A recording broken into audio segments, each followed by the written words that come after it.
Amaje gukina urukino n'umugwi wa BS Dynamik mwari mwawakiriye mushoboye kuba munganya igitsindo kimwe kukindi runo rukino mugwakiriye gute? Urukino rwari rwiza cyane, ni urukino twatagiye gutsinda igitsindo. Ikintu mbona cyabaye kinini cyane kuri twebwe nuko twe tuvuye mu nkino zibiri dutsinda, Dynamik nayo ivuye mu nkino zibiri tsindwa. Determination bazanye no munsi ni determination yari imeze neza cyane kuko twebwe twashoboye kuronka igitsindo bwa mbere, turonka n'amakaziyo menshi twashobora kuyakonkretiza kugira dutsinde ibindi bitsindo. Mugabo Dynamik yashoboye kuronka amahirwe kuko irakigombora, hanyuma cha tugira indi handicap ni nacu turonka rouge ku munota wa gatanu, ijya rouge ya dupertivye gatoya.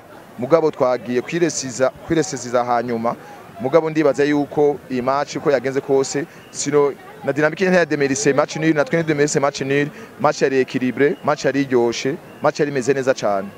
Technique magerageje kuraba nk'umukocha bibona byapfiriye hehe habuze iki kugira mushobore kuba mwotsinda runo rukino?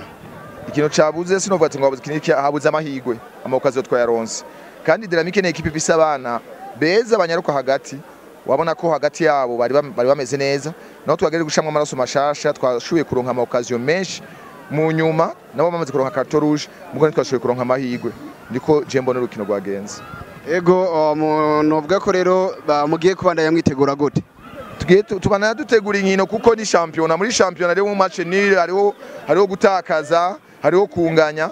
Nibe tunganyije no munsi simisobanura ko match kurikirana naho dushobora kunganya cyangwa gutsinda cyangwa gutsinda. Mugabo tubana dutegura urukino kurundi. Urugwa Dynamik yaraheze, utugiye gutegura urukino rwa Musongati. Kurande rw'abafana naho nakeka mu mwabatera. Abafana ico no babwira nuko umugwi wabo barawukunda, ni babandanye bawukunda, bawufate mu mugongo. Intengo twihaye tuzoyishikako nta kibuza tuzoshika. Bon, le match était très engagé. De part et d'autre, on s'est concentré. Toutes les deux équipes étaient vraiment déterminées à l'emporter. Malheureusement, on a cherché la victoire, on a cherché à marquer des buts, mais on n'a pas su. Bon, le résultat de nul, c'est un résultat qui existe au foot et nous venons d'égaliser. Bon, c'est un sentiment de joie. Exactement. Aux côtés de vous, qu'est-ce que vous avez manqué? Bon, la précision, la détermination et la perspicacité dans les jeux. On avait la supériorité numérique, mais on n'a pas su prendre l'avantage vis-à-vis de cette supériorité. Mais prochainement, c'est une question qu'on va en parler. Et je sais, à la prochaine occasion, on saura gérer cette supériorité-là. Bon, c'est ce que je viens de vous le dire. Le match était très engagé. La détermination de l'une des équipes a laissé à ce que ces cartons puissent exister dans le match. La combativité, la détermination et la perte de balles étaient vraiment caractérisées par beaucoup de vivacité et de concentration. Voilà pourquoi ces cartons ne pouvaient pas manquer dans ce match. Quel est l'objectif de BS Dynamik? Notre objectif reste le même, qui est de remporter l'une des coupes, soit la Primus League ou soit la Coupe du Président. Mais dans ce championnat, nous visons toujours le titre et nous travaillons sur ça tous les jours. Bon, sur le plan physique et tactique, nous essayons de faire mieux, mais la question qui est là, nous travaillons le mental des joueurs. Si on était vraiment en place sur le plan mental, on pouvait remporter ce match vis-à-vis de la supériorité numérique qui était à notre avantage. Mais à un moment donné, on a péché, on a perdu les 2 points aujourd'hui. Je vous remercie, monsieur le capitaine. Je vous remercie aussi, monsieur le journaliste. Weje gukina n'umugwi wa Kayanza United musanze ngaha kuri stade Gatwaro munganije igitsindo kimwe kukindi. Runo rukino mwarubonye gute nkamwe bw'abakinyi? Kabisa match yari iwacu gusa nukura ari akabazo gato yagahuye. Urabona twabuze navuga ko ni experience. Yego mwabuze experience, twabonye yuko babanje kubatsinda hakiri kare ku munota wa mbere, naye makosa yari yabaye mu gice cya mbere. Ndibaza ko abakinyi b'inyuma ntago bumvise kocha kwera yababwiye system tuzoka gukina akiri kare, ntago barinjiye muri match batabitekerezaho. Nimo bagize akarere gato kaba igitego, urabona après aho ngaho twikosoye twakina neza. N'urukino rwabonetsemo amakarto menshi cyane, harimo n'amakarto atukura ku ruhande rwa Kayanza United ndetse na BS Dynamik. Ugerageje kuraba runo rukino niki cyabuze kugira amashoye gutsindana? Twebwe twaje kuri tumaze gutakaza amanota menshi, twaje dushaka intsinzi, icyo ncambere. Niyo mpamvu wabonye abakinyi bacu barakina focus cyane. Icya kabiri Kayanza nawe tarakina match amikare ngato kabatsinda, baca bibaza ko no bashaka kutuyishura. niyo mpamvu wabonye amakarito menshi kubera match ikaba ikaze. Burundi Sport Dynamik umwaka weze yaragije iri mu kibanza ciza mbega uno mwaka abafana canke abakunzi ba Burundi Sport Dynamik niki kimubizeza nokore ibyo uvuga nibyo ubu ngubu twebwe ntabwo turafatana neza kuvuga ngo tugere mu rwego twari dufite umwaka ushize ubu ngubu nibaza ko aracari kare tuko turikosora tuzahagera. Ngama ndagushimiye urakoze namwe fana wa Burundi Sport Dynamik mwari mwaherekeje no mugwi wanyu Burundi Sport Dynamik uranganije hakuye inote rimwe ku kibuga Gatwaro aho abanyakanza bita Gogota ambega runo kino mwagwakiriye gute urukino mu bisanzwe twebwe twagwakiriye neza mugabo ku bwacu twaje turondera intsinzi ku buryo twatakaje amanota menshi twaje rero turondera intsinzi nikimenyamenya iyi Kayanza twarakinyuma ca mikare turatsinda kimwe rero uno munsi twavuze ati ni kuvunja ariko uko vyagenze kose turashima Imana.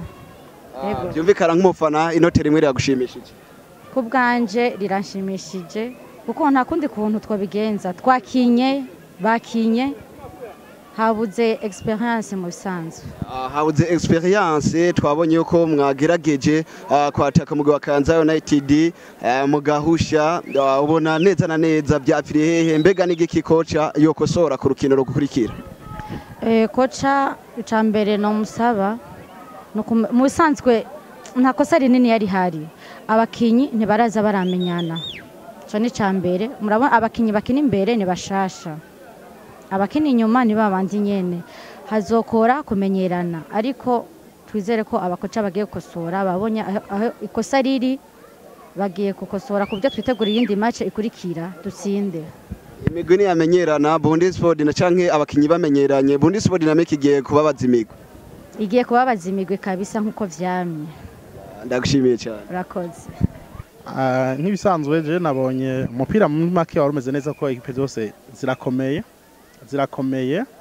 mugabo hagiye harabamwo udukosa ku mpande zose apana ku ma equipe jewe umunsi umupira nawukiniye inyuma mugabo nabikurikiranye neza ahanini amakosa manini yabereye kwisifre ugiye kuraba ku mpande zose abarubitire bagiye ucerere duto kandi tuboneka mugabo mu kibuga hagati ugerageje kuraba abamenyereza ku mpande zose bari bagerageje kwigana donc Josre yashaka amanota 3 ariko umutoza wa Burundi Sport Dynamik nawe nyene yarakeneye kubera ko uravye inkino zibiri ku mpande zose bisigura ko umwe wese yarafite cyakeneye donc imatch muri rusange yari imeze neza ku ruhande rwa Rukundo habaye agakosa gato donc novuga ko yari nka tension ya match ariko biba binakenewe ko mukinya agira discipline mu ncamake iyo uri mu kibuga ukaba uri n'umukinyi kandi ufite na experience